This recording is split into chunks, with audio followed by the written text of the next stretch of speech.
Материалы ролика представлены исключительно в ознакомительных целях. Автор ролика не побуждает к каким-либо противоправным деяниям. За все действия ответственность несете исключительно вы сами. Все материалы находятся в открытом доступе. Приятного просмотра!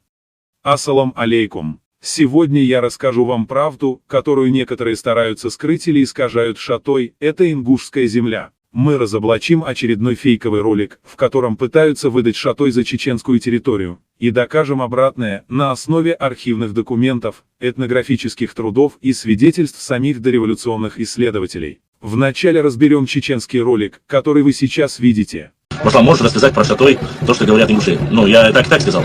Это полнейшая ерунда. Я его давно уже опроверг, этот миф. На этой книге четко указано.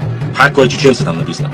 А то, что некоторые гяги, нехры, которые являются осхоевцами родственники, ну, извините, родственники, которые ушли от своих братьев в Шатое, возможно. Ну, уж никак оттуда сюда в Шатое не поселились Хаккой. И в Хантой не поселились, и Сяктой не поселились. Эти сказки, потому что в Шатое огромный кластер башенных комплексов.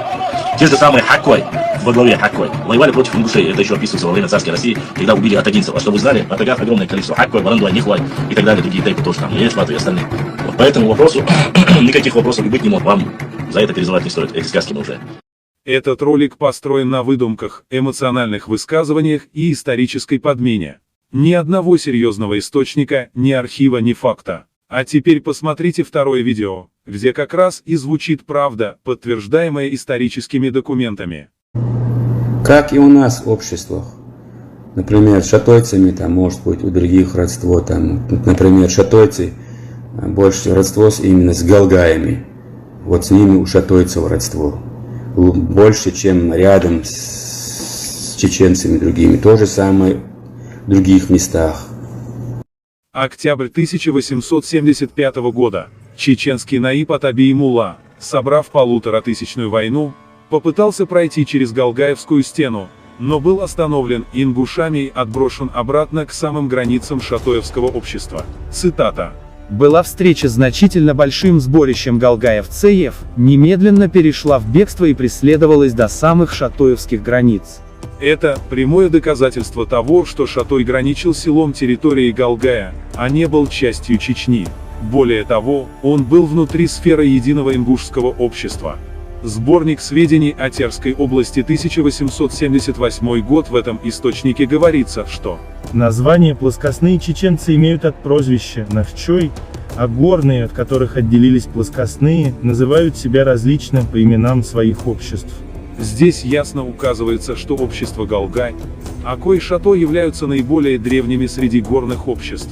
Это подтверждает, что Шатой изначально был самостоятельным обществом и никак не назывался чеченским. А кто же был родоначальником шатоевского общества? Шатой, представитель которого считается фамилия Гокой, и которая потому называется одновременно Шатой или Гокой.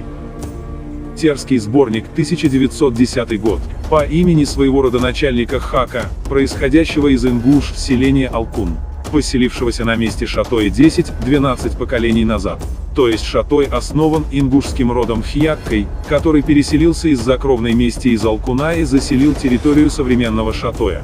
Эти хьяккайцеи возвели ингушские башни, оставили топонимы, например, гора Хьяккай-Лаам, и именно они контролировали центр Аргунского ущелья до появления других, более поздних переселенцев.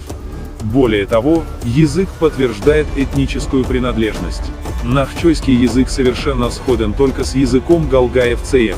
Таким образом, даже по языковым данным, Шатой ближе к ингушам, а не к чеченцам. Это зафиксировано дореволюционными исследователями, еще до советской политики разделения. Шатой – это не просто географическая точка, это часть исторического пространства ингушей, в частности, галгай-цеев, чьи представители, хьяккай-цеи, основали там свое селение и оставили архитектурное и культурное наследие. Любой, кто отрицает это, должен сначала опровергнуть архивные документы, Терский сборник, труд Иваненкова и выводы Ипполитова. Но вместо этого они снимают видео без доказательств, кричат, выдумывают и надеются на то, что народ не будет проверять факты. История – это не эмоции. История – это документы. И если кто-то хочет спорить, пусть сперва научится их читать. Ассаламу алейкум, берегите себя и нашу правду. Подписывайтесь, ставьте лайк и делитесь этим видео. Пусть истина о Шатое будет услышана.